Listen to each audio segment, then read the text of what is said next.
Sombongnya perengoy iblis. Wadi ke Nabi Adam nyemang. Dia kata Allah Ta'ala. Hai iblis. Ma mana akal Allah tasbika isamartu. Dia setuju kepada Adam. Papa nggak pakai perintah kamu. Pakai. Cika pegang tu. Ijau le iblis. Allah Ta'ala. Ana khairum minhu. Lebih galau ini.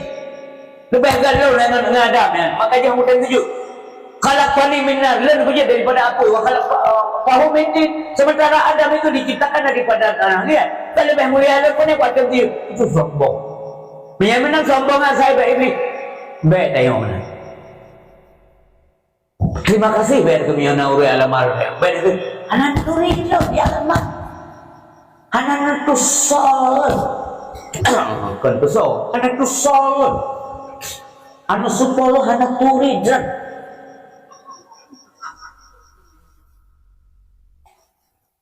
kita yang dulu kena kuning dekat tu